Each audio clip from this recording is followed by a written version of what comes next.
Welcome to the Summit Up 2. And the Summit Up is really interesting because we talked about the summit and how it's in order to climb a summit, you really need to have a team and you really need to have a plan and you need to have a lot of different aspects of it. But what I really love about what we're going to be discussing today is all about community. But before I do, I just wanted to introduce first of all, my co-host, the infamous Russ Devan. Welcome, Russ.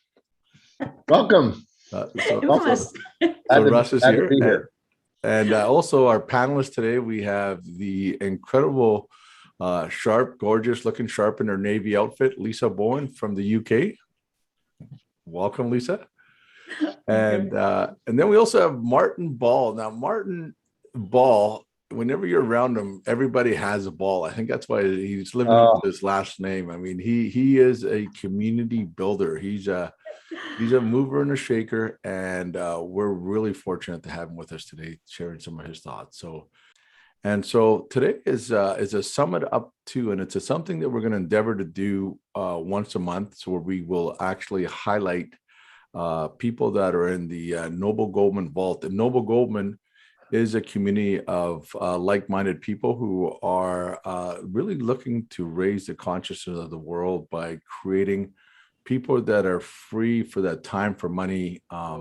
We're a community that's really looking to create freedom for people, especially at this what's happening in the world right now. Freedom is a word that everybody's looking for. So Noble Goldman is endeavoring to do that. We have a mandate to create 1 million millionaires. And how we're going to achieve that is a variety of things. But one of the great things that we're doing is a thing called the Vault. And with the Vault, it's like a Netflix of personal development. But one of the things that we've noticed is this personal development. We've also noticed that there's a lot of communities being built within the Vault.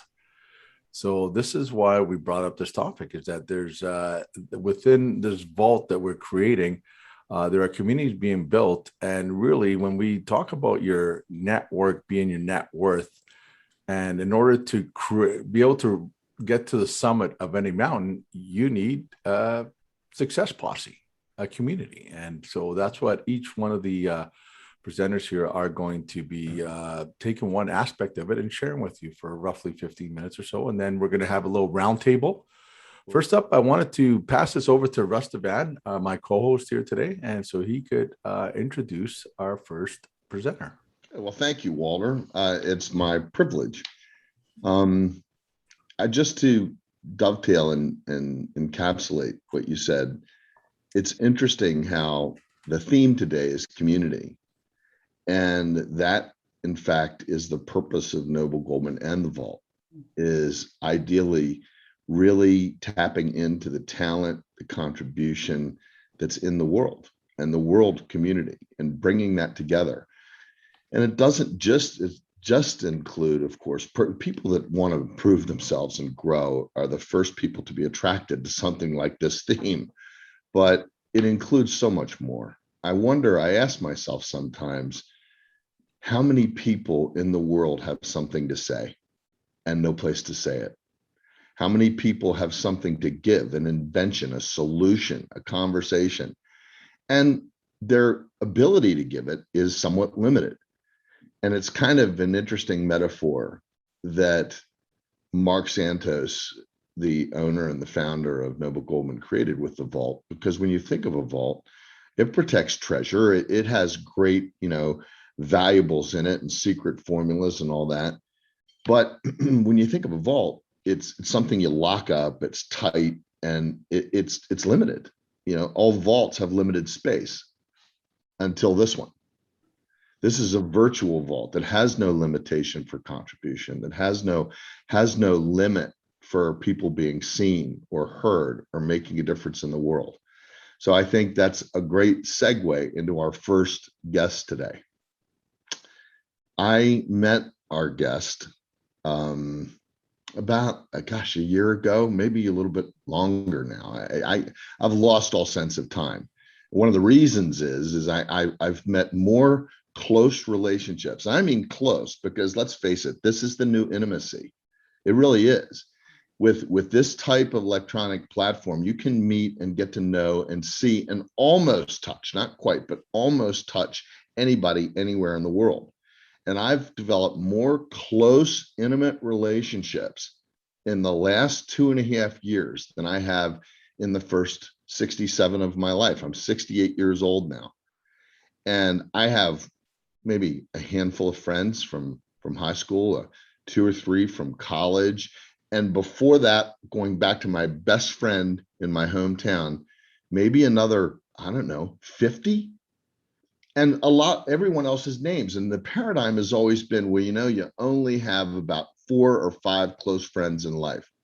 Don't buy it. That's not so anymore. Now, the person I'm introducing isn't just a friend. She's not just a professional coach and life coach, not just a therapist. She's my mentor. And one of them, certainly I've been blessed enough to have plenty, but one client of hers compared her to a combination, a way station between a Jedi Knight and Mary Poppins. And that's a good way to describe her.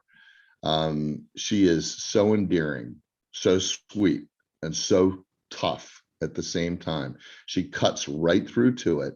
And she's someone who you can count on, and you know it from the minute she opens her list. It's my pleasure to introduce Lisa Bowen. Well, thank you, Russ. And it is an honor to be part of this panel and to be able to work with people such as yourself, Walter, and Martin. This platform has taken me to a whole new level of working with people who are inspiring me to step up into being a better leader, a better community member. And I just wanted to really kick this off with, what is community? The dictionary definition, very loosely, is a group whose members have something in common. And we all have something in common in Noble Goldman, and that for us is global, but for a lot of places, community is location specific. But for us, it's where we all want to go. We all want to create something better. But I want to share with you that it's only recently, since Noble Goldman, that I've really started to not only understand community, but to understand the power and the benefit of community. Because I have to tell you, for many years, community for me was constraining. To fit into community, you had to follow the rules, you had to do what everybody else told you to do, you had to fit into, and I was a square peg in a round hole. It just did not work. So for many years, I've sort of been on my own because communities were too restrictive. I wasn't able to be my true self because the rules of whichever community I was in at any given time were quite, well, I don't say quite restrictive, but I felt constrained. So for me, stepping into Noble Goldman and the YDS, the Your Desired Success community, has been a total eye-opener, I have to say. And I'm 59 years old, and to get to this age and suddenly realize that, oh, this is what a community is about. I grew up in a small community, and boy, was that restrictive. Everybody knew what you were doing. You couldn't get into trouble because if you didn't tell your parents, somebody else did. It was just really always felt constricted.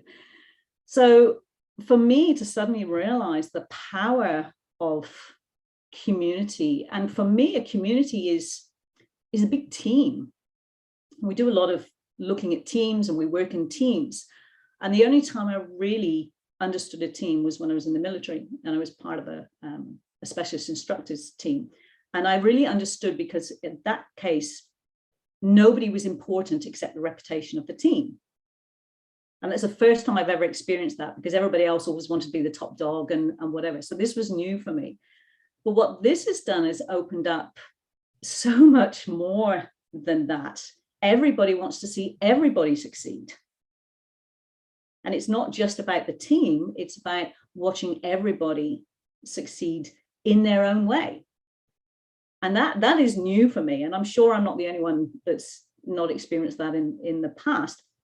But I just wanted Mary-Ann shared a post this week that really resonated with what we're talking about here. So I'm going to read, I can put the glasses on, but I'm going to read this out. And it said, on an empowered team, read community, leaders understand the weight and clarity of their respective roles in the team. There is no one person who carries the burden of execution alone. Everyone contributes to the overall success of the organization. When structured properly, leadership becomes cyclical. In other words, leaders generate leaders. There are 4 key components to this type of leadership environment. Responsibility. All leaders follow through on their commitments. Ownership. All leaders feel like they have an important influence on the positive trajectory of the team and business. Trust. All leaders believe in the capability, follow through, knowledge, skills, and honesty of their team members. Accountability. All leaders apply equal discipline in the execution of their commitments. And I'm seeing this so much in Noble Goldman. I really am seeing a lot of this. And when you enact a leaders generate leaders model in your organization, you create shared responsibility, shared ownership, shared accountability, and shared trust. Individuals do not feel like siloed people working without cohesion, but as a member of a synchronized team working in tandem to achieve their goals. Was this written for NG or what? I mean, this to me was just perfect. So it says, this is the essence of productive collaboration. Team members help set the standards and agree to meet and often exceed them. And even though we don't have a team goal necessarily within this community, this is what's so different, is that we're all supporting each other to create our own individual goals. Whereas often in a team or a community, it's about the team goal. Like one goal, everybody's coming together. And this is, for me, is one of the real powers here. So it says that this model also empowers every member of your team with a hearty sense of self-worth. They will believe that at any given time, if they were asked to step up, they can become the most pivotal team player on your roster. They can take the work that the team has already put into motion and lead everyone to victory. I don't know about you, but I got goosebumps reading that. That, for me, could have been written for Noble Goldman. It really, really could. And I wanted to sort of elaborate a little bit because, you know, yes, that's about team, but that is community. As I said, for me, team is a big, or a community is a big team. But community has a culture. Every community has a culture. And the culture stems from the leadership.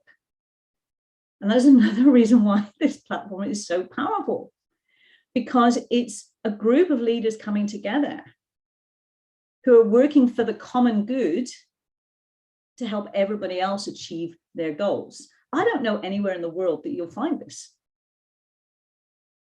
I really don't, not even within the military. It's just it's a very different perspective. But I think for leadership, this is where, what's the word I'm looking for? This is where each one of us can step in. And we've seen this recently with people stepping in to help Russ co-host his It's All Your Vote. We've seen GD stepping up into learning how to present and creating a program to teach people how to present this. Now, many communities I've been in, especially over in Australia, there's a tall poppy syndrome. It's very, very real in Australia, as I'm sure Martin will attest. It's tall poppy syndrome, meaning that as soon as you get a little bit taller than somebody else, somebody will come and chop your head off. Okay, they'll pull you straight back down. And it's a very real thing in Australia. But what I realized is that in Australia, everybody on the surface wants you to succeed, but then they'll do everything they can to trip you up and make sure you don't. Yeah. And this is, I'm sure it's not limited to Australia. I'm sure it is elsewhere in other organizations, because everybody's looking out for themselves. And this is what I saw a lot in the military, except for this one particular team, is that everybody is looking out for each other as long as they're going to be the ones that come out on top. So there's a what's in it for me type of thing within the community, and whatever that community or team is. And what I'm seeing here is so different. I'm feeling so different. I have never, not even in the military, have I ever been supported in the way I've been supported in this community. Never have I been so encouraged to grow, to step out of my comfort zone, to grow and to create more leaders. And this is something, as a consultant with Bob Proctor, this is my definition of a leader. A good leader is one who creates other good leaders. And that, I'm sure this is why this platform resonates so much with me, because we are creating leaders. And Martin, you know, as we're developing your desired success, and we're seeing these leaders stepping up into roles that they wouldn't have even contemplated before. But the beauty of this community for me is that it doesn't take away from the community goal, the YDS goal or the NG goal or the Russ Divan, the success by design, power versus force, any of these doesn't take away from those. What it does is it adds to the goal. And for me, something as a coach I learned a long time, well, not as a coach, as a business owner, is that when my staff's goals match my business goals, we're a match made in heaven, because everything is aligned. But in most cases, we have the business goal or the community goal or the team goal that is not in alignment with the individuals making up that team or community. And we've done everything here. Mark has turned everything on its head. He really has. And it's just the most incredible model. People are supporting each other to develop, which helps us achieve the team goal, the community goal of, was it 4.5 million members? Whatever those figures are, that would not happen in most places, because people would be stepping on each other to become the person who gets recognized for it. Don't tell me you haven't experienced that in your life somewhere. We've done something and then somebody pushes you out of the way and takes credit for it. And I don't see that happening here. This is the real beautiful thing, is that I see everybody working together on their own projects, supporting each other. Thank you, Martin. Supporting each other on their projects, which is going to help the community project or the goal. And in reality, every single one of us here just wants to make the world a better place, whether it includes 4.5 million people or not. I don't know. Every one of us wants to make the world a better place. And we will all do that in different ways. But for the first time in my life, as a business owner, I've been an entrepreneur business owner for 15 years. And this is the first time I've had a team around me. A team who aren't even my employees. They're not even my contractors, but they want my goal as much as I do. That is the most incredible gift. So for me, community, NG, Noble Goldman, which is a community of communities, and how does it get any better than that? Yes, we've got all these beautiful communities coming together. And I mentioned earlier on about silos, and normally this community over here, because this is their focus, would stay over here. And this community over here, because this is their focus, would stay over here. And what we're creating here is an opportunity for people to come together. And I use it a bit like a family tree. I say Noble Goldman is the grandparents, and then you've got your family, and then you've got Uncle Russ over here, we've got Uncle Walter over there, and they've got cousins and stuff. And we sort of chop and change. We go and have family outings and parties and that kind of stuff. But for me, this whole thing is the definition of community. I think the definition needs to be rewritten as Noble Goldman. Because for me, that's what this is. So thank you. That was beautiful, Lisa. It really was. Thank you. And I don't want this to land like a correction, but more like how big this vision is. The world's got a lot of people in it. Yeah. And 4.5 million is a lot for people to get their head around. 450 million, which is Mark's goal, is even harder. And yet, I want to point something out. 8 years ago, I saw this little flash documentary. Did you know that China will soon be the largest English-speaking country in the world? Did you know that freshmen entering their freshman year in college would be studying subjects that would be outdated by the time they were juniors. Did you know that by the year 2020, Facebook will be the 5th largest country in the world? And I'm going, okay, you had me up until that point. All right. And then you lost me. It's 2013. Right. But you know, I looked up the other day that China still is the largest country in the world at world with 1.4 billion people. That's what, 4 times the size of the United States, roughly. Okay. What about India? Because I heard India would soon be first, but they're right behind China at 1.389 billion people. Okay. And I don't know. That's 2021 figures. But then I looked up the population of Facebook. Is Facebook a community? I guess it could be called one. The Facebook community membership is 2.8 billion people. 2.8 billion. Are they connected? Are they friends? Are they a community? Well, you answer that. But what we're out, as Lisa said, to do is turn the paradigm on its head.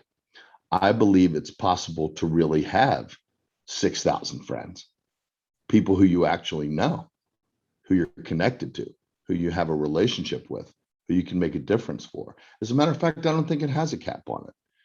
I think paradigms were meant to be broken. Paradigms were meant to be shifted. And as soon as you shift one paradigm, you just create another one. But Lisa, you did a beautiful job. And thank you for opening so gracefully. Now it's my pleasure. Sorry, Russ, can I just very quickly add to that, just very quickly? The reason we'll achieve this is because everybody is focusing on their own goal, which is different than everybody focusing on their big goal. Yeah, no, that's right. That's why we'll achieve this. And you also hit on something, so I might as well dovetail on it just for a second. But I just want to say, you mentioned something about there's a different feeling here. There's a different feeling in the Noble Goldman community. It's different from other things you might have seen. Or now, how many times do you hear that? This is different, that's different. But my experience is that as this has grown to thousands of members right before my eyes, there's a common denominator that seems to run among all of them. And it's this connection to the heart. The people here have a different feel, like they love and they're interested in other people, and they're explorers, and they're daring, and they step up and share themselves, and they get interested in other people. And I think it's bold to say this, and I don't want to throw anybody off with it, but there's a soul, a spirit that's being created in this community. And I think maybe that is something that's missing in a lot of community today. So anyway, again, thanks, because you said it just perfect. Now, the next speaker I'm going to introduce, I admire so deeply, and I haven't known very long, only for really about 2 years. But his beginnings are incredibly humble. He started his life in a third world country and grew up there with distinctions that most people never realize, thank goodness. But he raised himself from that to be one of the greatest coaches I've ever met. He is skilled and certified in something called core performance. And he coaches productivity from a mind energy perspective, something he's licensed to do, and he does gracefully and so well. He's incredibly humble. And when I first met him, I knew that I wanted to learn from him. I wanted to be around him, his gentleness, his manners. As a matter of fact, there's a part in Noble Goldman, since we've talked about that in the community that it is, that talks about the transcendence from the me to the we to the us. This is the person who wrote that. If there's someone who has a vision for what community is and what's possible for it to be, it's Walter Aguilar. Walter. Thank you, Russ. That was quite the intro. I was looking around. Who is that humble guy? Oh, that must be me. Yeah, I do that when the word humble comes up too. So I thank you for that. It is truly a privilege not only to be here on this panel with you three, but also to have other people from all over the world take time out of their day to come listen to what we have to say. I think that sometimes we talk a lot that time is our most precious commodity, but I think that being able to acknowledge the people that are here listening to us is very important as well. Again, I was a special needs dad for 20 years, and what my son taught me is that I'm perfectly imperfect, and every moment is perfection in all its flaws. So things don't always go perfect, but that's perfect. Yeah, thanks a lot on that intro about the me to the we to the us. Really interesting because when I first had that insight, it was really profound, and I've been contemplating that for a while. And I've even had an opportunity to talk to the founder of IPEC, where I was certified. His name is Bruce Schneider. Bruce Schneider. He's a very conscious man, and we've had a really good talk about that. And I wanted to share what we came up with, and I think that it's going to really dovetail to what Lisa said, what Russ has said, and it may even, if it's energetically in the flow, it'll probably blend in with what Martin and Russ are going to be sharing afterwards. So I'm going to share my screen with you. So this is the thing that many people have seen around the community as well. This is the gentleman, Bruce Schneider, who developed this back in 2006. And what it is based on a premise that we have roughly seven levels of consciousness, awareness, engagement, and confidence. And that at the very center of this stuff is our self-perception. Down here is where we perceive who we perceive ourselves to be based on our values, our beliefs. And beliefs are just statements that we believe to be true based on past experience. Values are principles we live by, all our experiences, all our fears, and what have you. And these basically are split up into a couple of different energies. There's catabolic, which is a contracting energy. Some people call it negative. Again, that's a simplistic way of looking at it, but catabolic means a contracting energy. It's at fight, flight, or freeze. You find a lot of those in the first two energy levels. This particular chart is read from left to right. So you have a core thought. So a lot of our energy, because we are, as I always like to let people know, is that we're these energetic spiritual beings having a human experience of cause and effect. In other words, we also have these things called feelings and thoughts. And we are not our feelings, we're not our thoughts, we're having feelings, we're having thoughts. So a lot of that is really based on our core thought. And I know that many people talk about the base of our thoughts are usually either fear or love. I like to sort of put it that I believe that love is a decision. So I believe that a conscious thought is love. When you make, and that's why the idea that people say they fall out of love, no, you just make a choice to no longer act in a loving way. So the way this reads here is that at the self-perception chart, we always talk about this thing about the me. And the reason why, if you look from right to left, you would feel like at level one, a victim, not so much as a bully or bullying, but more feeling at the effect of life, like life is happening to you. Your core feeling emotions, apathy, I call it the whatever attitude. And then your action is lethargy, where there's not a lot of energy. At this point, you're going to be in the lowest level of engagement, lowest level of awareness, lowest level of confidence. We've all been there. We know what it's like to have these pity parties. And as well, when you get tired of being in your lower energy, you'll go to the second one, which is more of the conflict energy. It's anger. It's anger at yourself, at others. All these, there's a lot of defiance in there. There's a lot of judging, a lot of labeling. And the reason why all that happens is because these are called the self-protection energy. So this is all about me, right? There's this self-perception of who we think we are. It's all about me. It's like when we feel like we have to protect or defend ourselves, we'll drop into these energies. And also the other thing that also shows up is that when we're afraid of losing something that we're very attached to, an outcome, a person, a thing.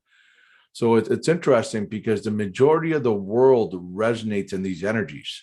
If you really look at the way people are making decisions nowadays, it's either based on fear or desire, right? Right? They're afraid of losing something. If you really want to know what you're attached to, sit and contemplate your fear and you'll see what you're attached to. And when you really look at desire really is that whole thing about what is it that you want, right? And so a lot of people have a lot of things outside of themselves that they think they need, right? So and so when you look at that, this is the me that the world resonates around, right? And so what we've actually realized that if we can move up the energy levels to really learning self-mastery, and one of the things that we have to understand is the roles we play in life is not who we are, it's what we do. So whether you're a husband, wife, entrepreneur, employee, employer, that's not who you are, it's what you do, right? And even your brain is not who you are, it's a tool. This tool, you use it to navigate this life journey. And what happens when you start getting really good at the self-mastery, you start to be able to take responsibility and you start to increase in awareness that you're not your thoughts, you're not your feelings. You start taking responsibility and you start to have a little bit of forgiveness for yourself and others and cooperation. Now, this is this energy here is more of a thought level. It's a coping energy. You become a master rationalizer, right? Life could be better, life could be worse, what have you. And then you'll find this energy up here where a lot of people that come into Noble Goldman come from. They have a desire to make a difference. There's concern, there's a lot of compassion, there's a lot of acts of service. This is Noble Goldman seems to attract a lot of people on level 4 because they have a heart to want to make a difference, make an impact in the world, right?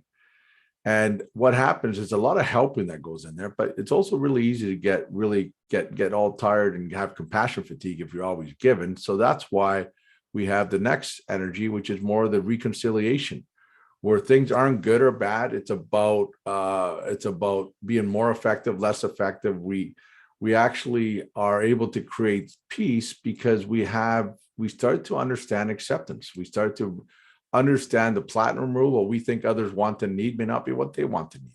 We start to understand the true meaning of paying it forward. We start to learn about treat your neighbor as yourself, the golden rule.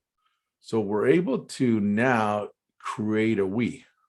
So we're now able to go into relationships. Many of us who are married or have spouses, we know this because the reason why we got married is because we were able to make that shift where we were to take responsibility for ourselves. We started to consciously choose to be loving to another human being. We started to also accept that, you know what, it's not about perfection. It's about learning how to live with someone. And not only that, to also be around people that are not exactly like us. And that's neither good nor bad. It's just sometimes it's more effective, less effective, right? So we start to create, and if you notice from a energy frequency level, when we're in self-protection, we resonate at a very low level of frequency. And that's why the whole idea that you don't attract what you want in this world, right? Because that's very needy out there. You attract to your being. So when you get into these mid frequencies, you start to attract people around you. However, right, there is a limitation to that, right? Because when we're at the we they're still at the lower level. There's still sort of a little bit of an agenda, and sometimes we's could create some factions, right? So people can start to, in the we, it's like it's sort of well, they're not us and this and that, and you could create that, or you could just be so focused on your own family that you don't care what's happening in the rest of the world. And so the we is a great place to go because you do create some self-mastery. However, that's all based on our self-perception. And quite often what happens is that if anything threatens that we're going to drop back down to the me again, It's it's almost like snakes and ladders. No matter how many these things come down, you're always dropping back down there, and that's totally normal to do, right? However, when we talk about self-transcendence, which is really when Joe Dispenza talks about, is that we break the habit of being ourselves.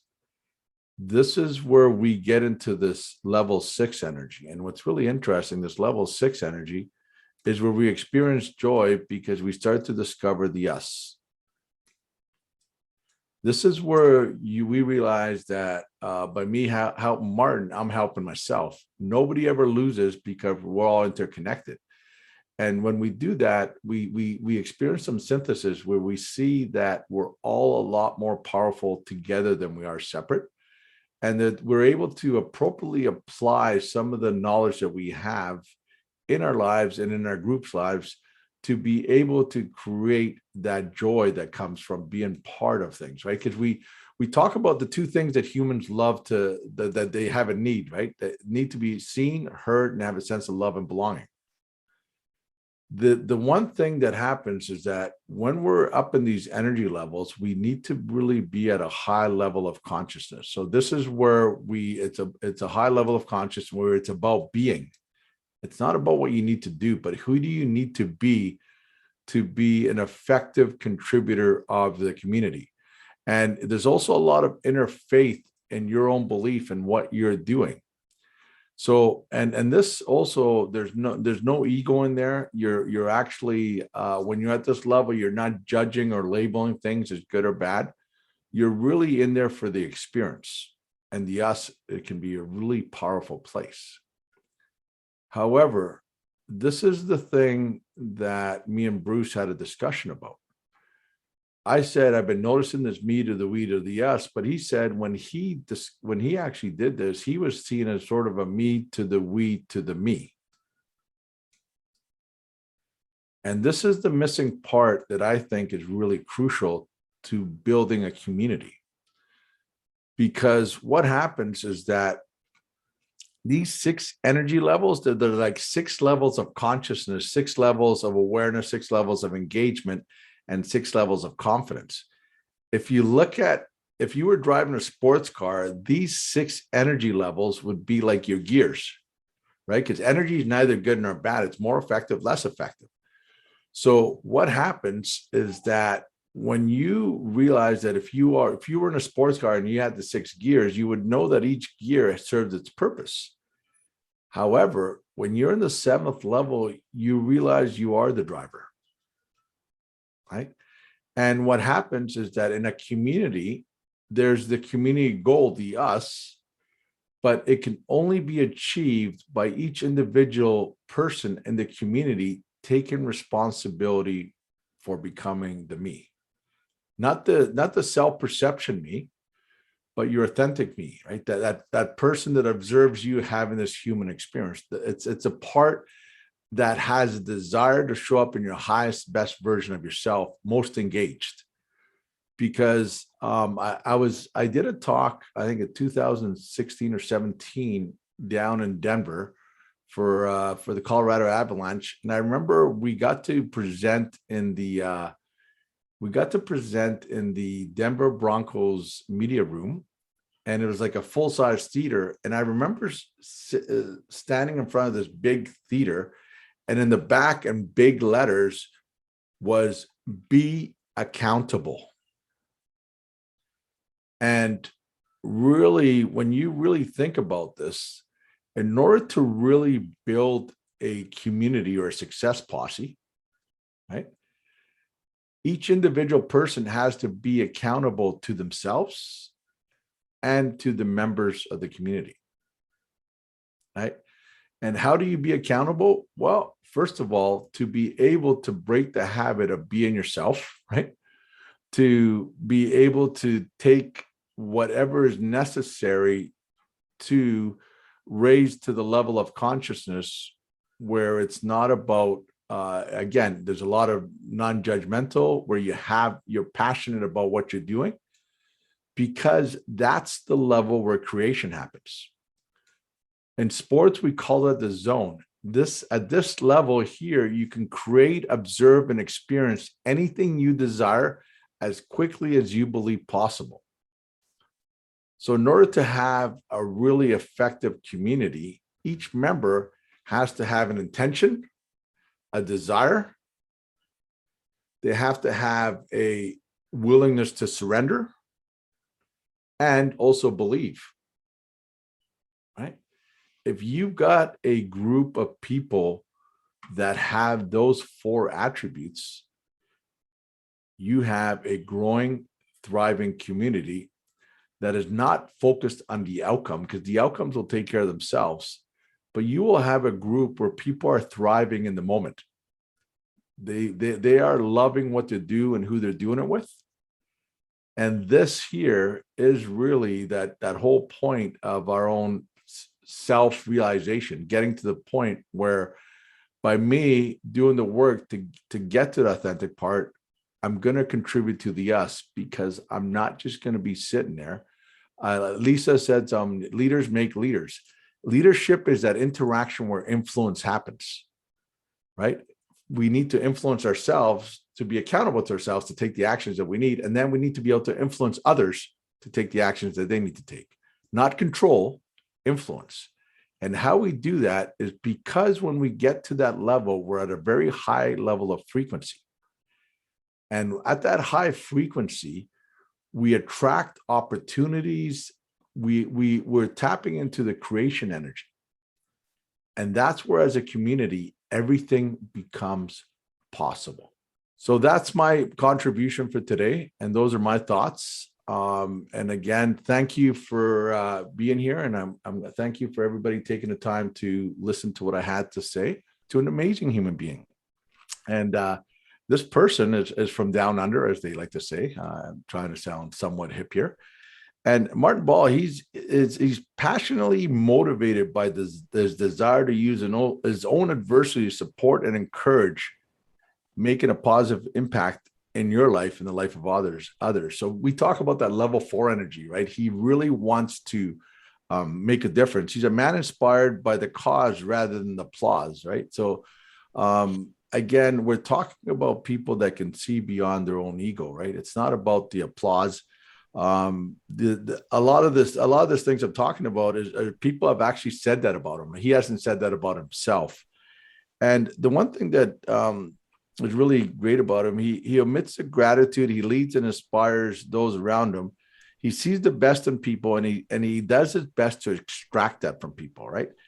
And the thing about him, he's a master communicator. If you've ever been on any of the funnels, and every time I watch him, I always think, man, this dude's a handsome dude, and he talks well, right? So again, it's he's a master communicator, and he has the ability to listen and convey information in a way that's understood. So he gets to the heart of what people really want to hear, and I love that about him. And the other thing as well too is he's actually great to be around. If I haven't had as much time to be around him, but every time I have, it's always a joy. He's like I was teasing him earlier before we started that his last name is a ball. Every time you're around him, you feel like you're having a ball. So he's living up to his name.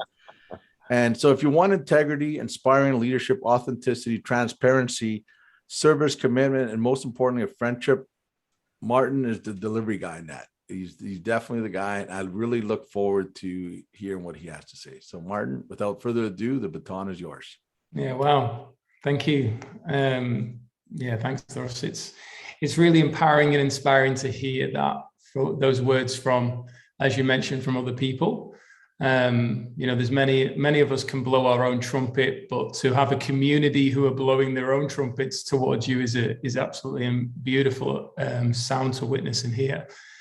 And I really want to just acknowledge, as you mentioned before, thank you to everybody who's with us right now, and thank you to yourself and Russ for choosing to invite me and to be here with Lisa as well. What's been shared so far has been absolutely incredible, and it's really set a very strong foundation for myself and Russ. I'm really excited to hear what Russ is going to be delivering very shortly. When we mentioned around this topic, it made me just take a moment to step back and go, okay, well, community shifted a lot for me over the years. There's been quite a bit that I've watched. I've been in communities where it's been very much about the applause. It's been very much about take and really step on people to get to where you want to get to. And that really, I was in a situation around about 2018 where I had stepped into a community. I'd watched them for 14 months. I was paying like $99 every month and watching to see what they were about. And I felt that I was impressed with what I was seeing from a results point. But it was only when I decided to get in and I was instantly put into the leadership community because of what I was doing, I started to see the lack of integrity through there. And I had a decision to make then. Do I continue on this path of going against my values, who I am, and not showing up authentically in order to get the success that most of society desires? Or do I stand true to my values and hold integrity, knowing that the way that I'm choosing to show up in the world is one that it will be from a true leadership level? And I decided to walk away. And I was questioned quite strongly about that because of the influence that I had in that community. But it helped me actually set a stronger foundation to build upon for myself and for where we were going to go, not knowing anything about NG back then. And when I got introduced to NG, it was actually from an angle of one of my businesses. I could come in and just sell a lot of product and make a fortune. And I remember hearing that and thinking to myself, doesn't align with me. That doesn't make sense to me. But what I realized was that was the person's value that was putting it on me. And I had the opportunity, fortunately, to sit down and speak to Mark. And the first question I asked him when I had that opportunity was, what is the vision? Where do you want to go? Because he was communicating with me through the conversation that he had had with my sponsor. And I said, you may as well be speaking Chinese to me because I don't hear anything that you're saying right now. And when he opened up and started sharing his vision, and we went onto the website and I asked him to explain why for every single part of the website, the why behind everything, I was able then to tap into that, where he was going and what his vision truly was.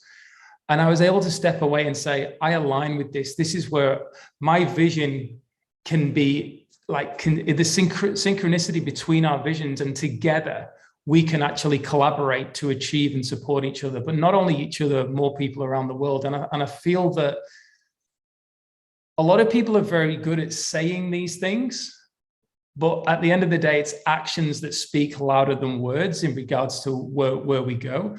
I'm a great believer in the power of thought and the frequency behind words, but where people are at, and social media today is a very, very good way to find out about somebody.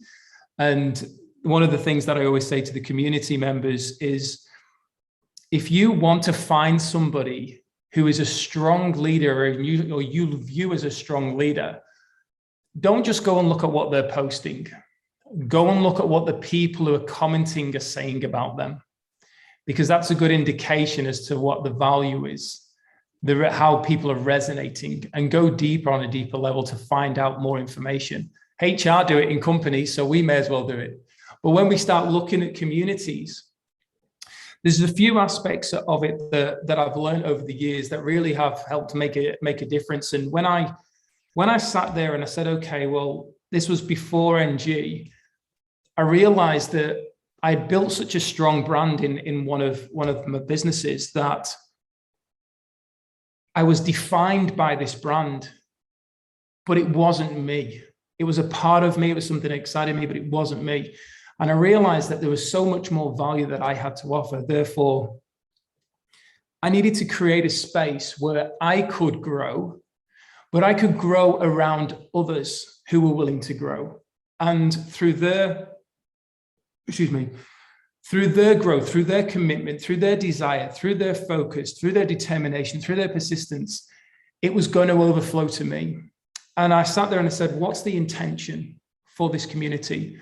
And I think it's a great place, even if people have never started a community, whether they have, to maybe go back and say, what was the intention? Am I going in that same direction towards where I wanted to get to? And when I created the intention behind the group, it was really to bring people together who had a common desire to achieve personal growth and share their value with others around the world. That was simply what it was. And then from there, I'd looked at, well, probably a lot of people out there doing that already. You know, why would somebody align with myself to start growing a community when maybe they're already a part of Bob Proctor's community, like Lisa? And there was an element of, you know, with them, what's in it for me from their side, with why should they be involved? But what I realized was a lot of this comes around to, as you said before, around that authenticity of showing up. You know, it's actually just being the best version of ourselves, letting that overflow. And through showing who I am, through showing the core values, it gave permission to other people to step into that space. It gave permission for other people to realize that it's not about the business. It's not about the income. It's really about showing up and being of value and being what we would class, or somebody who's maybe, let's say, conscious would class as a decent human being, doing unto others as you would have done unto you. And through that process, it's helped other people step into a space where they realize that they're not going to get trampled on, where they realize they're actually being seen, they're being heard, and it's irrelevant of where they're at in their life, because naturally there's different energies. We've gone through it within the community. What's your color, what's your personality? And some people are intimidated by the reds and can't wait to meet the yellows and whatever it would be, and they're flowing through there. And you go, well, the thing is, we all serve a purpose for each other.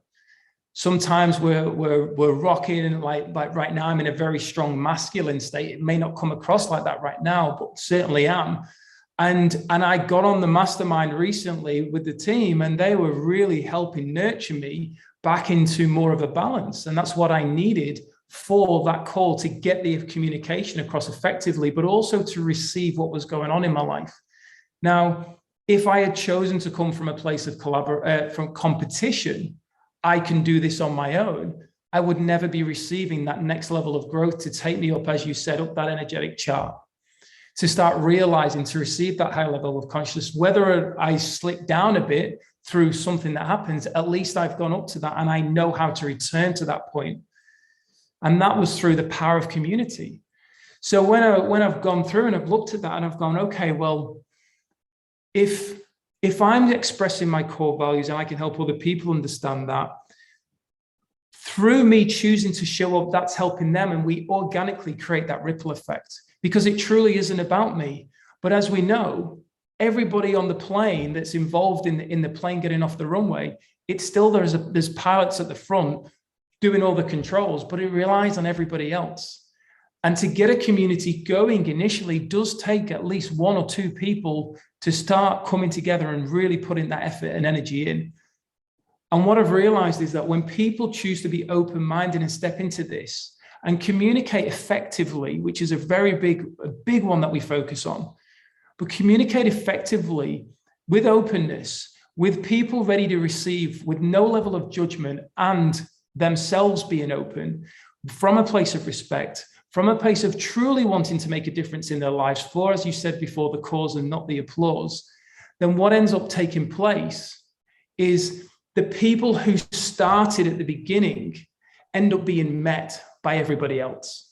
They don't end up, nobody's lower than anybody, everybody's equal, and everybody's given that platform to raise up to, and everybody who's on that higher platform, let's just say from a point of being able to visually see it, all those people on that platform have got their hands down and saying, come up, we are here to support you all the way. You will not get a nosebleed stepping up this high. Everything is here and to support you and get you to where you want. And I believe that that level of expectation for new members coming in is important, because expectation is often where relationships fall down. If it's communicated effectively, relationships build on a strong foundation. And that power of then helping people understand that the brand is the most powerful thing that they own. And if they align with what the community is about, the community vision, aligning their vision in with that community vision and being led together, like we mentioned before about leadership, leadership's very simple. Just lead people. Like, that's it. Leadership to me is very simple. Just lead people. If you're clear, as you said, you've got a burning desire, you have faith or you believe, and you're persistent, and you're doing it from a place where you're respecting everybody else, I believe there's only one thing that's going to happen, and people are going to look and be inspired and say, I want to go in the direction that that person's going. And when we're turning around or we're going down and saying, hey, come on, come with me. If you've fallen off the bus, come on, get back on. There's plenty of room here. People are naturally, organically want to join. So this is, and I'm conscious of the time. I keep just flicking back to the time. But this has been some of the things that were coming up today for me when I was thinking about it. And a lot's already been shared from some very strong foundational angles. I just feel that community, for those of us who are looking to develop beyond where we currently are, not only in this lifetime, but even when we pass, this is the great place to be doing it and to be a part of something that is truly going to impact the world on such an incredible scale, probably more than we actually can understand and fathom right now. So thank you for the space and time to share.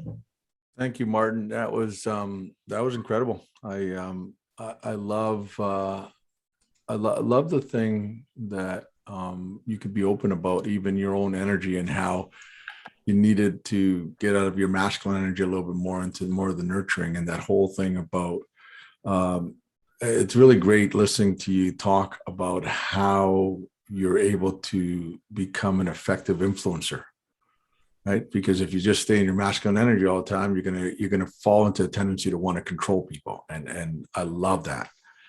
And I also, speaking of that, I just wanted to thank everybody who has done the poll, which is really interesting because it really kind of ties in, because we were talking about this poll that we had, is that what are the important aspects of community building?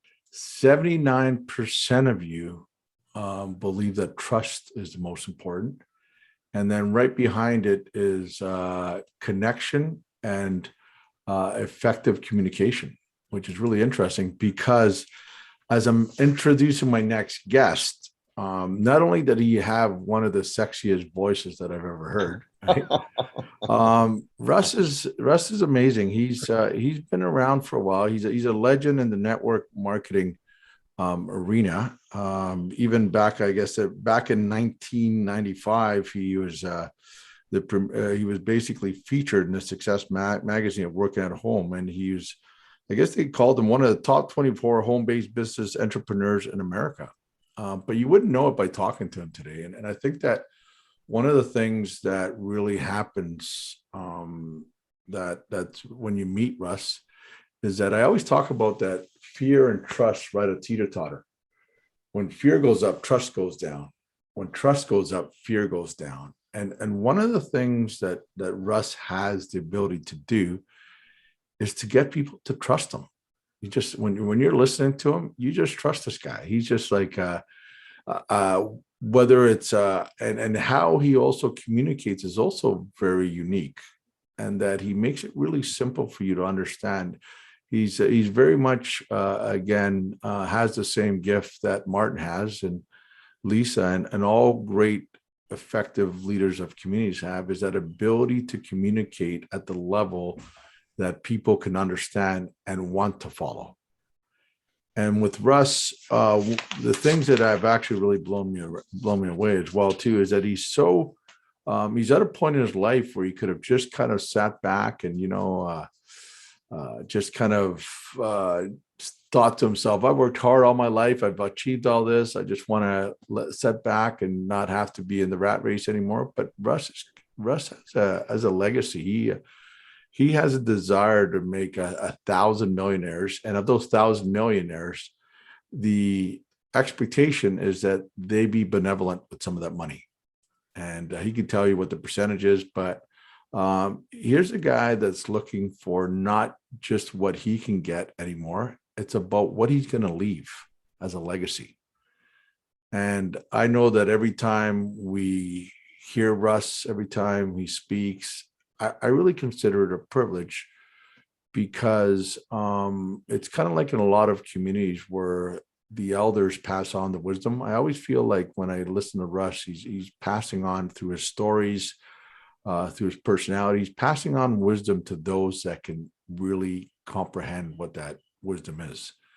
So I just wanted to really say that it's really a privilege to have Russ here speak with us. He speaks with a man from experience, knowledge, and just in a heart as big as Texas. So without further ado, I just want to pass the baton over to Russ Devan. Thank you so much, Walter, and I really appreciate you not setting people's expectations too high. I got to tell you, I am so honored to be in this company, and I have something to say about everyone, but the one I didn't get to say anything about was your last speaker, Martin Ball. Not that he needs anything from me. I mean, you already got him. But for a man roughly 28 years my junior, I have learned so much from him. And I found myself just fascinated by what he was putting out and what he was putting forth, and the thought that went into it. And truly, he is the reason why I got interested in Noble Goldman. I came to Noble Goldman because it was represented to me as a community, there's that word, a community that would appreciate my training. And selfishly, I had the thought, okay, well, that's one way to get where I'm going, a whole bunch of people to be interested in my training. And I decided the best way to explore it would be to join a mastermind group, and how fortunate I was to pick Martin's. Because I realized after just one time that that's not why I was there. I wasn't there to meet people to get interested in my training. I was there to learn. I was there to meet people that could teach me.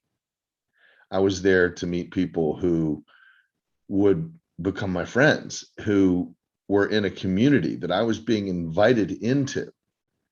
And I got to tell you,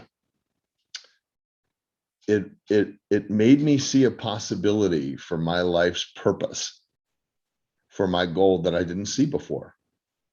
So there's been a common theme here today talking about community and Noble Goldman, and I just wanted to acknowledge Martin, because he's an amazing individual, and he's just one of the amazing individuals that are here that you'll meet.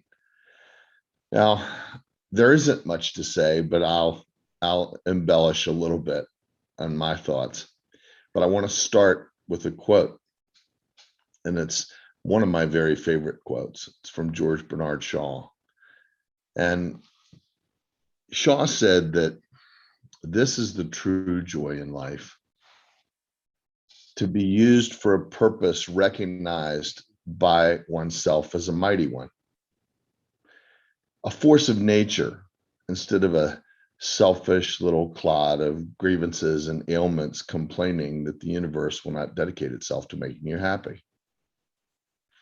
It's my opinion that my life belongs to the community.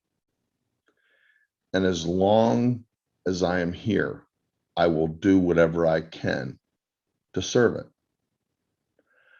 I want to be thoroughly used up when I die, because the harder I work, the more I live. Life is not a brief candle to me. It's more like a splendid torch that I have hold of for the moment. And I want to make it burn as brightly as possible before handing it on to future generations. I don't know a better definition of community than that. I really don't. Now, my experience is that all our lives we learn in our culture. Lisa, what a great word to bring out. In our culture, whatever that culture happens to be, about community and what communities are. And if you look back on your life, I think you'll see all the different kinds of communities you've participated in, even if you didn't frame them up that way. Okay. I mean, for the last 40 years, I've had kind of a love-hate relationship with a system of distribution known as network marketing. But it was after 10 years of exploring that community that I saw that there was something that wasn't working. And by exploring that and seeing not what was bad or what was wrong, but what wasn't working, it gave me the impetus to create something to make a difference in that community, called my work, Success by Design, on training. You might find that's kind of a weird thing to take on, but you see, that's how things unfold. And that community, the network marketing community, if you want to frame it up as one, was responsible for me teaching me about personal development.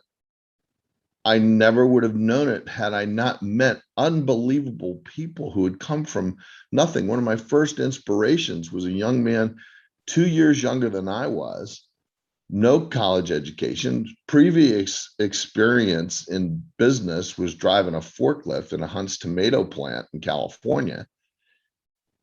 And at the time that I met him, I was in the top 1% of a Fortune 500 company sales. And this guy made more in 1 month than I did in an entire year. And he was educated and eloquent and unbelievable, all due to someone who inspired him to work on himself. So I learned about the personal development community, which has landed me here. Okay, so now I want to talk about another community, because I think of this, and Mark Santos, who's the one whose vision Noble Goldman and the Vault is,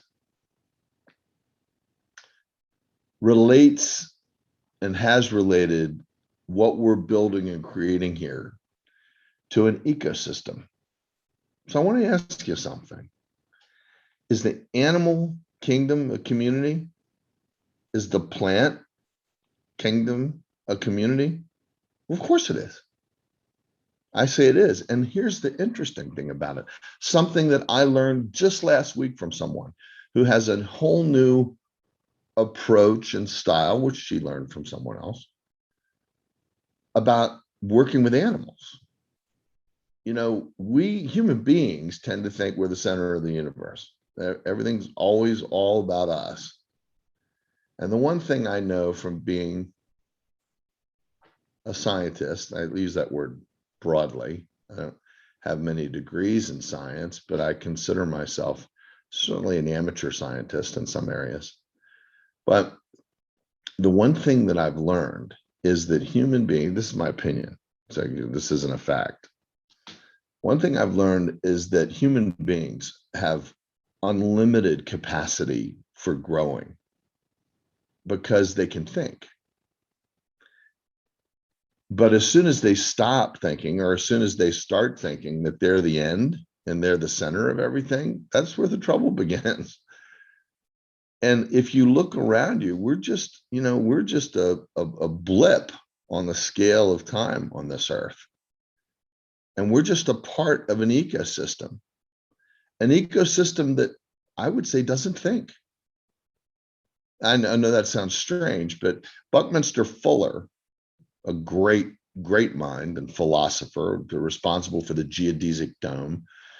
Once he discovered the power of words, he stopped speaking for a year.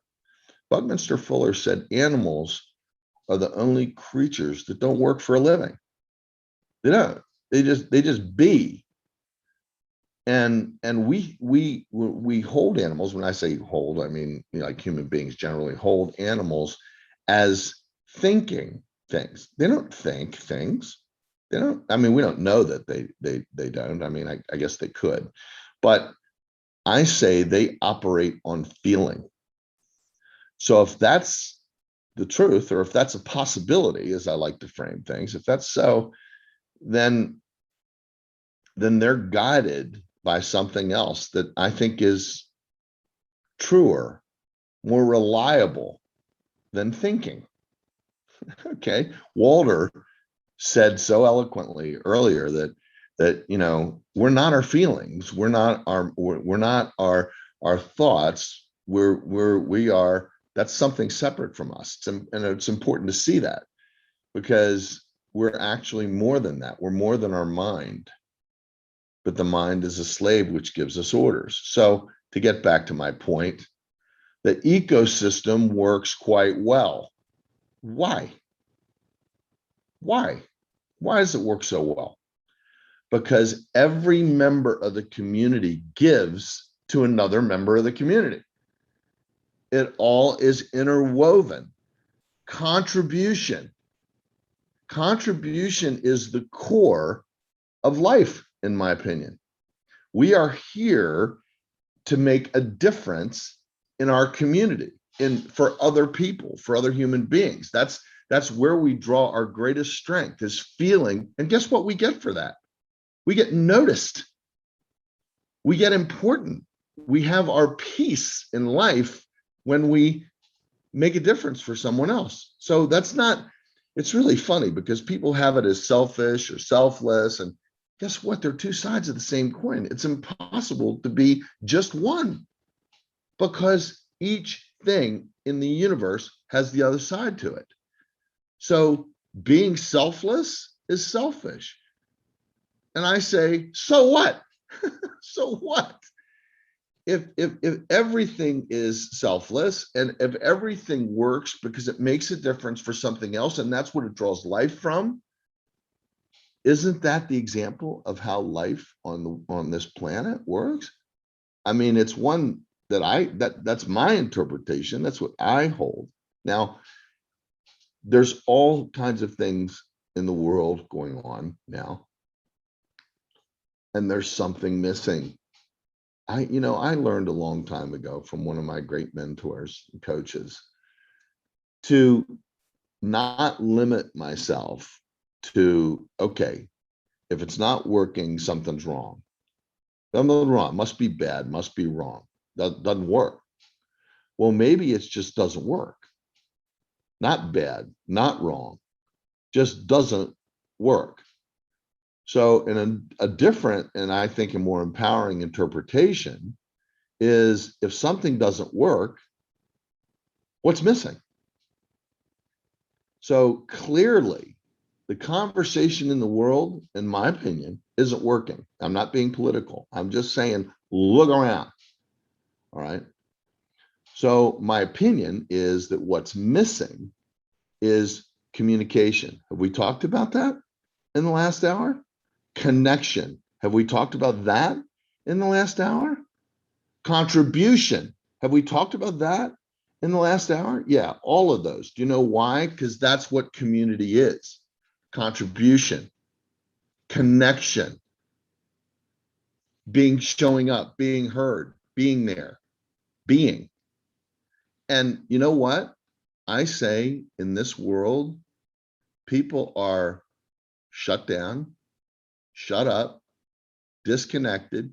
I'm not going to get into the whys. I don't really care. What I want to know is what's missing. So what's missing is people being noticed, people being heard, people being connected. And you know what? What a great way to live your life, making a difference there, just there, doing that. Okay. So I don't have the type of presentation that you've been given today, which were just, I'm in awe. Remind me not to go last again, but it's like, for me, if you add everything up together, it still comes to the same place. It all arrives in the same place, that we are feeling beings that need to contribute and need to be heard. And when we show up, we get our life for it. That's what we get. We get our life. And yes, there's all kinds of different things that fall under the category of what's a good life. But the level of eloquence, the level of humility that was represented here today, I'm just in awe of it. And I'm so glad and so blessed to be here. So I started this pretty much with a quote. I'm going to finish with one.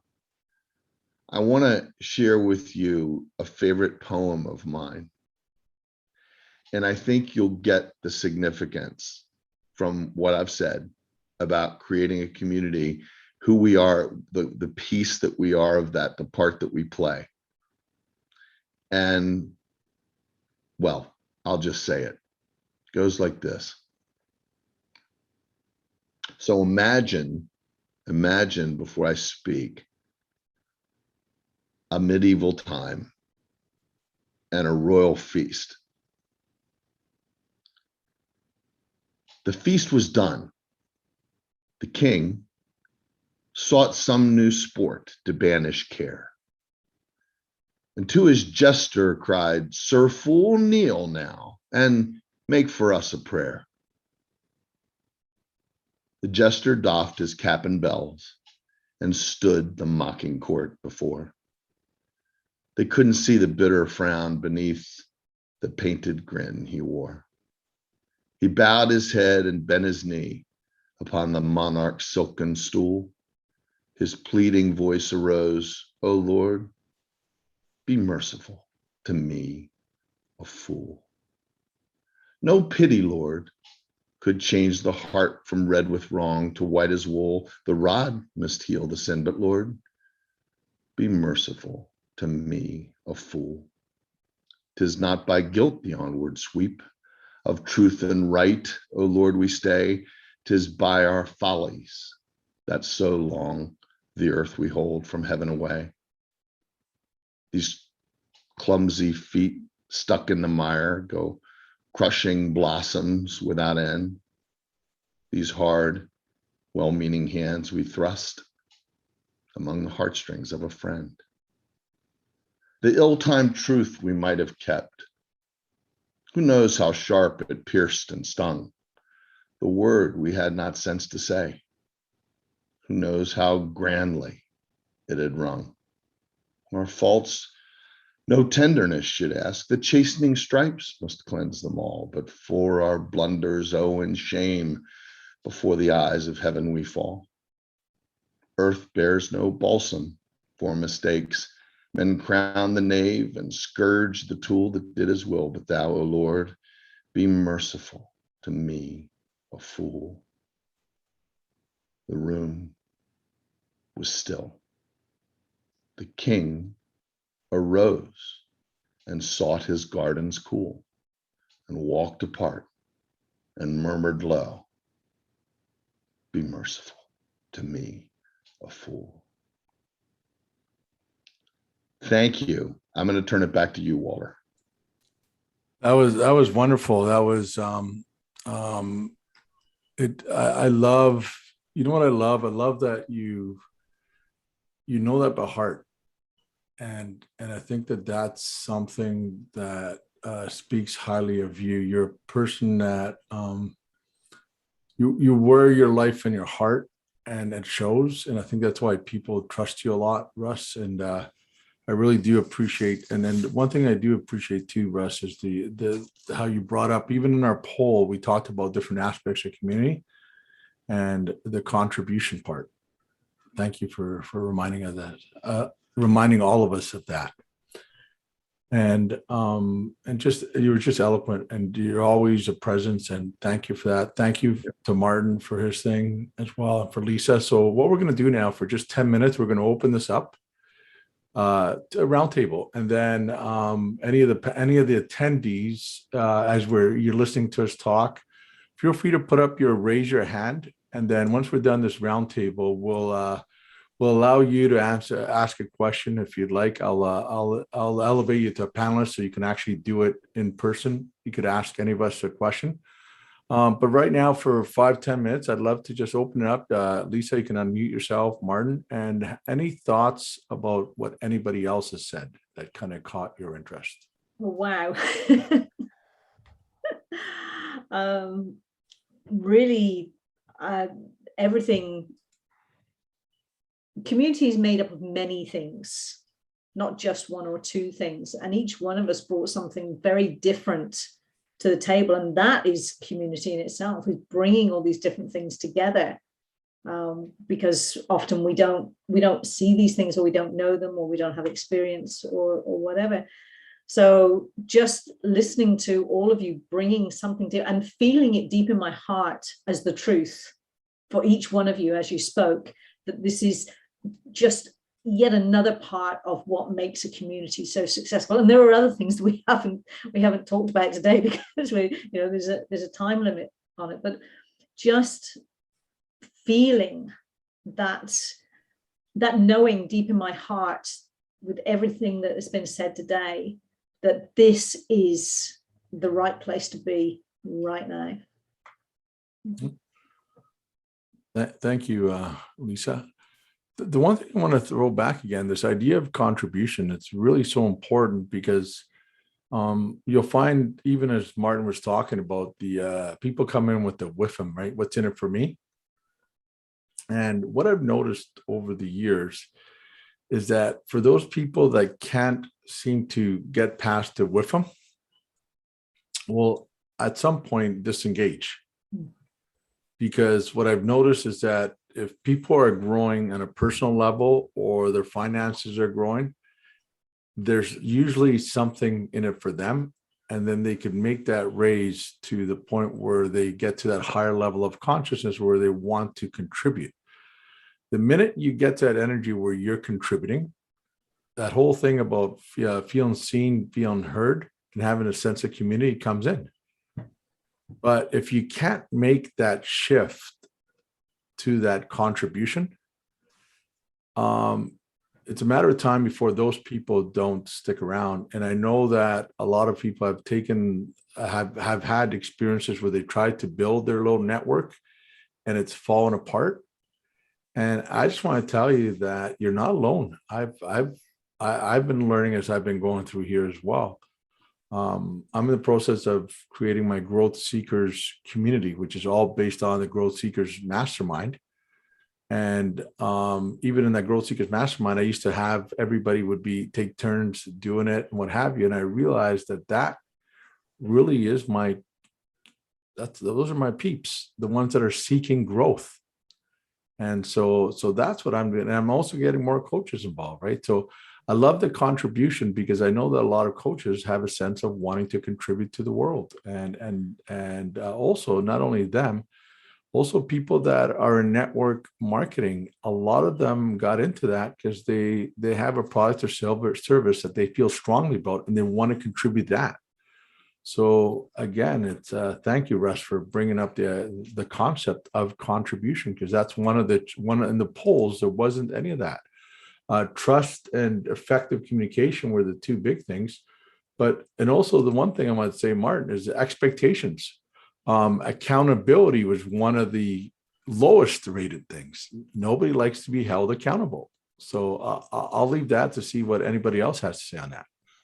The accountability one is it's an interesting one, because when we shift it over to the expectation, I feel that some people, they know what they want, but they don't communicate it effectively, or they're scared of communicating it for the fear that it's a demand that they may not, the other person on the other side may not be able to fulfill that.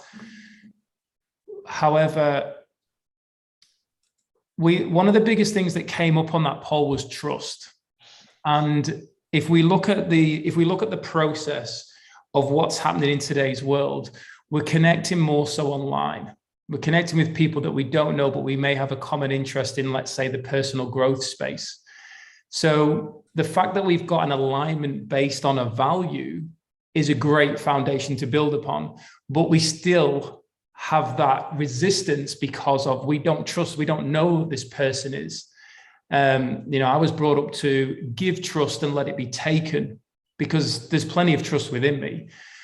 But in this world that we live in, there's a lot of charlatans. especially in the online side. So the thing that I've said to people is, come on in, because no matter how long I talk to you about this and tell you how fantastic it is, you will only get an intellectual understanding as of the value. But when you come in and you choose to get yourself involved and listen in and be a part of the conversations, you will then start to get a spiritual understanding. And that is something that I cannot explain to you. You have to feel it yourself. When we spoke earlier on around the soul of NG, of the community, when you step into that space and you open up, if you, and this is going back to the expectation, when I'm very clear in regards to what people can expect, I create a level of faith within them that when they step into that, what they are receiving is exactly what I said they were going to get, which then builds trust. If I tell them that I am going to get X, Y, and Z, and they step in and they don't get X, Y, and Z, then trust is never going to have a foundation to build upon.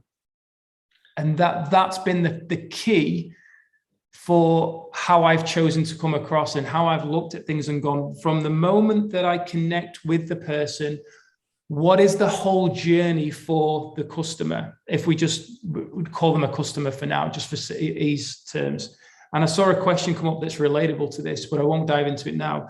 But that flow, if the journey is one that is constantly being nurtured throughout and everything that's communicated is delivered, there's only one thing that's going to come from that, and that's confidence, that's faith, that's a belief and trust, which is going to create stronger connection, which then is going to evolve into a deeper level of collaboration, service, value, and contribution around the world, in my opinion. An ecosystem. Yeah, you know what, Martin? No one throws me into automatic listening like you do. I mean, I'm seriously, you just touched on so much. You said a huge mouthful, and it's unbelievable to hear. And the connections that are here. First of all, I want to throw this piece out.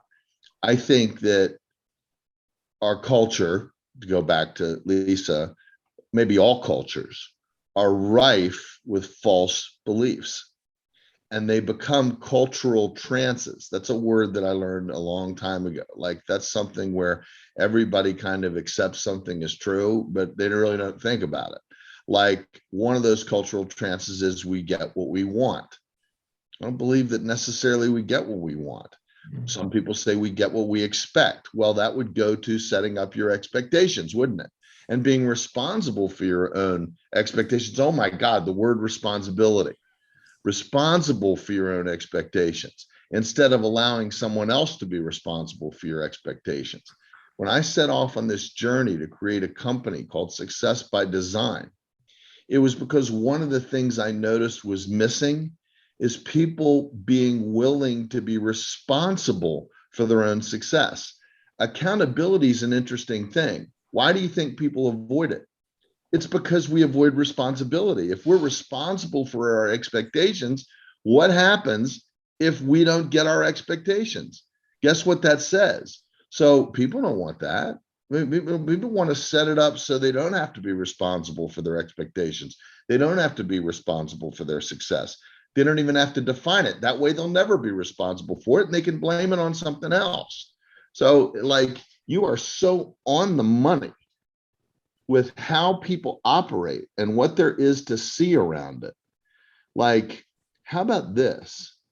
What if you draw a distinction between wanting something and being committed to it? That might sound subtle, but when you think about your life, you will do things when you're committed to it that you will not do if you just want it. Maybe you find out, I didn't really want that. It's like Aesop had the fox and the grapes, right? I mean, that was, grapes were probably sour, So it's like our life works like that. And it's beautiful to see that, especially for something like that to come out here. Because when people begin to understand that if they set their commitments, if they set their expectations up in a way that they're willing to be responsible for them, They can bring miracles into their life and miracles into other people's lives. And that's the most important thing about community, isn't it? It gets back to contribution. I didn't say any of that. Martin did. Okay. But it was what I was going, I said, when you talk, I go, absolutely. Yeah. And so thank you. I just had to throw that out there. And Russ, I really love that, because what really came out for me is what I've started to really notice is that a lot of people are making decisions based on fear or desire. And fear, when you're doing something out of fear, it's an obligation. And when you're doing something just out of desire, it's a wish. Right. And so I think that's one of the things that at fear and desire. And I think that this thing that we're talking about, which is commitment and accountability, it's really about showing up, because nothing happens outside of this thing called the now. Right. And the fact that our life to this point, where we are financially, where we are marital status, where we are physical, everything is an accumulation of all the choices that we've made up to this point. In order to do that, we have to show up, right? It's like that old thing, life isn't as personal as we think it is. That's why we have these drops into the poor me or the angry, because we're not getting our piece of the pie. But when we show up consciously, right? It's like this idea of loving your neighbor as yourself. Well, do you even love yourself? And how do you love yourself? Right? Self-care is not selfishness, it's self-love. And if you're going to lead others, are you leading yourself? Are you influencing yourself? And so I love this thing, because really, when you think about it, are we committed and are we accountable to us first? Yeah. Because being responsible. That's exactly right. Yeah. You can't go out and call other people to do something you yourself don't want to do or not willing to do, right? If it's just a desire, it's just a wish. And if if you're just doing things out of fear, it's just obligation. And both of those are not sustainable, because after a while, it's interesting. I have a mentor who's a grief counselor, and he said, the hardest thing to get over is not a person that passed away. It's a loss of your dream.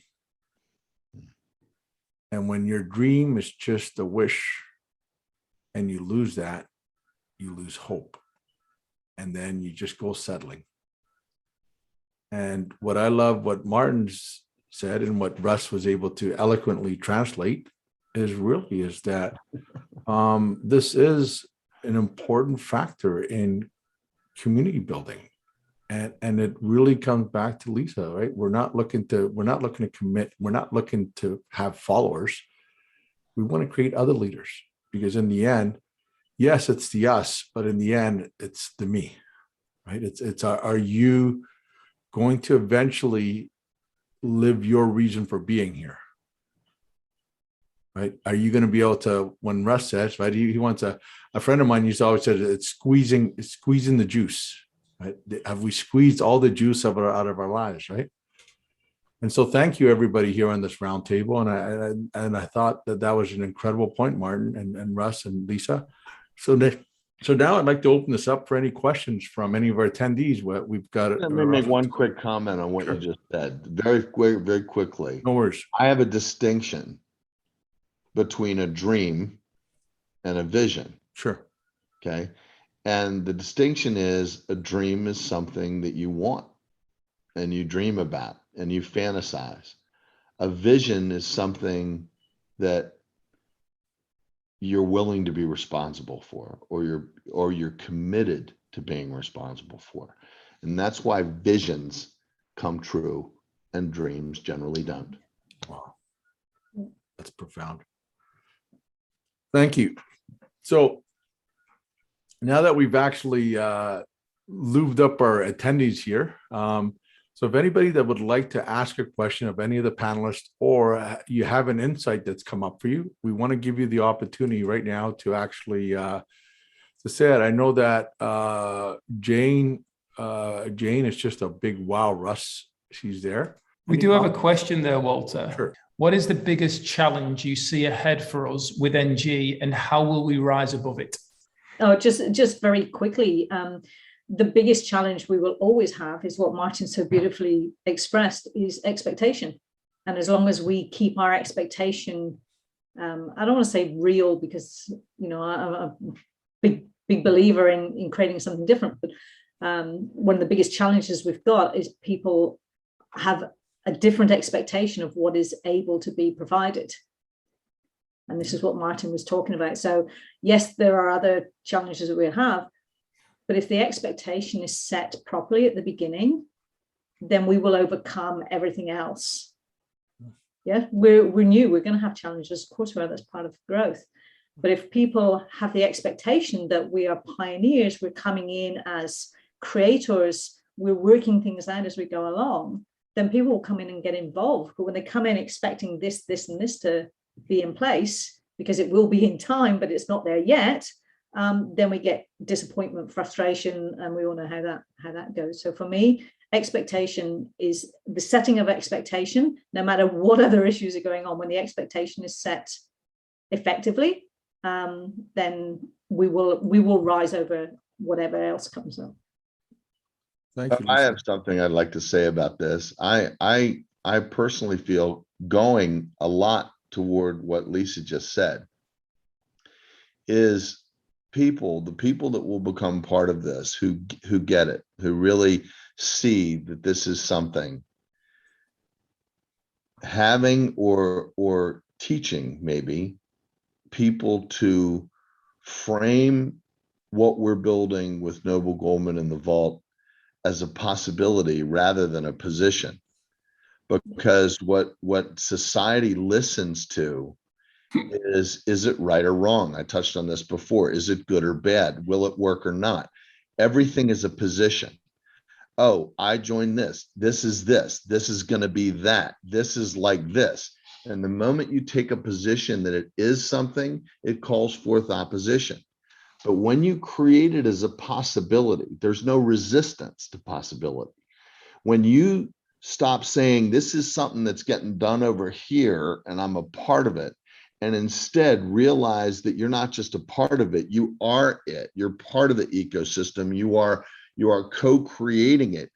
A woman said to me a few weeks ago, she said, you know, I just got here. I don't feel like this is really mine. And I said, well, the moment you got here, the moment you enrolled, the moment you decided you wanted to be a part of it, you didn't just become part of it, you became it, because it became different, adding you to it. So if you see that you are responsible for its outcome, you are responsible for how it lands with other people and what we create. And that gives us the kind of internal fire that I think we need to communicate this as a powerful possibility. I love possibility. I just love it because it doesn't have any limitations. It doesn't have any resistance. When you speak it that way, people are like, oh yeah, maybe. So that's Awesome. my thought. Thanks, Russ and Lisa. We have a question from panel here from Wolfgang, and then we have Kasha. So Wolfgang says, what do you say about the concept of consistency is the new currency, connecting us back from take it now to rebuild a tribe where consistency was an organic fact which inflicted natural trust? Boy, those are Walter and Martin questions if I ever heard them.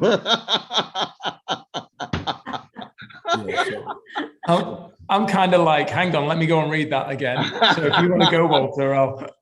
Yeah, I think the thing is that consistency, the one thing that I notice in performance is that one of the challenges that I have with a lot of young athletes is that they can get into that flow, into that zone for a game. They could go out and score 4 goals, and then for the next 5 games, they do nothing. A lot of these scouts are always looking for the consistency in young people. And what that really is about what Noble Goldman teaches in the success formula, right? And having those rituals and routines that get you prepped to be able to be consistent, to be at a high energy, a high level of engagement, high creativity. So I think that that's where the idea of the consistency is the new currency, is that if you and just even for ourselves, I mean, if Martin or Russ or even Lisa, if one day you showed up with your team, you were kind of a little quiet and timid, the next time you're controlling and wanting to, right? I think that we as individuals there's a thing called entrainment. There's two energy levels. Whichever energy is more intense and consistent will entrain the other ones up. So that as we learn to elevate our level of consciousness, we will become the tuning fork for those around us. And I know that for a lot of people, when they come on any of my groups, whether it's a master class, they kind of know what to expect. They expect the fact that it's not going to be perfect and that sometimes things happen. And I think the odd time I've maybe sworn or whatever, like they just know that I don't take myself that serious, but I do take my role seriously and wanting to influence people to be more of who they truly are. So I think the consistency is really going to come from the leaders understanding that as they're consistent, so will their group be consistent, right? And in the way that yeah, excuse me. No worries. Russ, you had something to say? I wanted to say that it's interesting that you bring up consistency, because we have two contributors here, Jim Packard and George Campbell, who wrote a book called The Consistency Chain. And they are faculty and presenters in the vault with their master class coming up on consistency. So awesome. Once again, it just like plays right into what we're building and creating. Awesome. Just wanted to mention it. Awesome. And I hope that someone answers the question. Kasia, if you can unmute yourself. You know, it's interesting how people are mistaking dreams, desires, visions with the fear, how they mix it with the fear. And then I'm working with some people and this is the fear of missing out that, you know, I'm going to make it, I'm going to have enough money at this point, and, you know, all of those things. It is interesting how it's hard to kind of inspire those people to drop the fear. The fear is managing them so harshly that it's I'm not gonna say impossible, but it's close to impossible sometimes to to show them that the way it's like, you know, just to soften a little bit and turn it into your dream, and to a dream that you believe that it's achievable. So are there any secrets about helping those people? Sasha, just to be clear about your question. So what would be the question to the panel? I think I got it, Walter. But you got it? Okay, no, I think Russ has it. Yeah, okay. I think I do, Kasia. So you're asking what you can do to support someone, tell me if I'm wrong, to support someone when they see something they want to go for, their dream or whatever it is, and, you know, but they're afraid, you know, they're holding back for whatever is going on in their life or whatever they've experienced before. First of all, am I right about that as being your concern? Okay, so here's my thought. This is just a possibility, okay? Here's what isn't in most people's life, or as they see it, is they don't have a choice. It's, I'd like to do this, but I can't. I'd like to do this, but this is in the way. I'd like to do this, but that is in the way. One of my coaches told me one time something very simple, but it really was profound to me. He said, you know, life is like a bear. Either you're eating the bear or the bear's eating you. Everybody has a choice about everything. Okay. So our job as a coach, as a sponsor, as a friend, is to listen to people's concerns and see if we can hear where they're not at choice, because we can't do it for them. We'd like to tell them they can. We can cheerlead them, go, go, go, go. But you know what? They need to understand that they are the missing piece. It's their choice. People choose or choose not, but it always is a choice. And there's always a choice. There's only one thing in our whole life we don't have a choice about. Only one. and that's dying. All living things all physical things anyway, come to an end. They've got an expiration date. But everything else in life is a choice. Your success, your freedom, what's in the way, who you're with, what you do. It's all a matter of choice. But we, as I said, avoid responsibility. I'm talking about everybody. Like human beings are wired that way. Because if we're responsible for our choices, then we're responsible for what happens with our choices. And so people don't see that. And our job, your job, my job, everyone's job, when we're really committed to others, is listening for where they're not a choice and giving them a possibility. How many times do you have somebody say, gosh, I really need to lose weight. I'm doing this, I'm doing that, and nothing works. And they say, so, okay, well, what are you doing about what are you doing about it? You want to keep that problem or you want to get rid of it? I mean, it's that simple. And that's also one of the toughest things that we have to do as a friend or a coach, because when we give people a choice, we risk how they feel about us. And that's where true leadership comes from, is choosing to make a difference for someone over how they feel about us. But when you show someone that they do have a choice, now it's not up to you. It's not up to you to have the answer. It's up to them. Thank you, Russ. And we got one last question here. We're from Dorothy Decker. Oh, go on. Come on. Well, sorry about that. Lisa, did you have? I just wanted to add something to Kasia in that, when people are on those catabolic energy levels, the best thing we can do is let go of attachment to the outcome and allow them to be where they're at.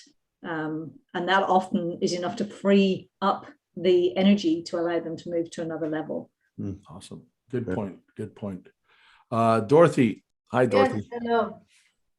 I just want to feedback something about all the wonderful sharings all of you have given, and especially come to this point about from the me to the we to the us. It hit or struck me when I heard it first. I'm very new in this community, and there was just a feeling coming up what I wanted to share with you in order to give you the feedback how much success you are building up already by this kind of community you are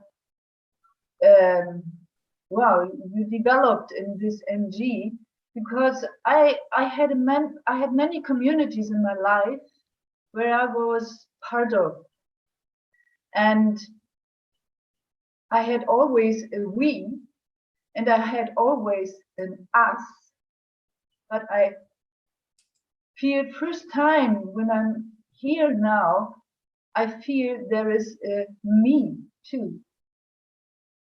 So the kind of development here to support each one to find its own me by the community too, not only giving into the community, but also taking from the community, from the safety that is there, in order to find back to what's it all about me and what I really can dare to be and to share. Yeah. This is a big thing that especially NG is supporting, I feel. And that's why I'm so happy to have joined you. So thank you, Dorothy. That's a really good point. And just the whole idea that when you're in that me, that higher self, you can give and take effortlessly, because you're not taking from a place of just you're not taking from a place of taking it from someone else. Quite often you're getting it because of the contribution that you're making. That's why the whole pay it forward.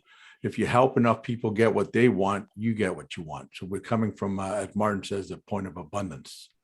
So it's a great insight. I'd like to make a quick distinction there, Walter, Sure. and that once we get to that point, it's more about receiving than taking, because it is a natural flow. So we just have to be open to receive it. We don't have to take anything. It is just, whereas in the lowest, the catabolic state, then it is a taking. But once we've worked through and we come to that point that you talked about so eloquently, that it is just a matter of receiving, because it's coming our way, whether we want it or not, because that's what's the energy that we're in. So it's just about being able to receive it. So we can hear you. Oh, you can hear me. Hi. Yeah. Hi, everyone. Thank you. This is, you've just given me $1 million. Thank you. I am awestruck. And I actually came up with, just kind of in a split second, to be revised, but Noble Goldman, a soft place to land, to be heard, build connections, plant your seed, receive, and experience the seamless thread between me to we, and how it leads to us, where your vision becomes reality. Beautiful. That's what you just gave me. Awesome. Thank you, Jane. And thank you, everybody. We're exactly 1 minute before our time. Like I always said, I give a little leeway at the time, but I like to respect everybody's time. So thank you for everybody that joined us today. And thank you to the panelists, Lisa Bowen, Russ Devan, and Martin Ball. You guys are amazing. And for everybody else that showed up, thank you, everybody. Have an awesome week and blessings to everybody. And until next Summit Up, have an amazing time building your network and your community.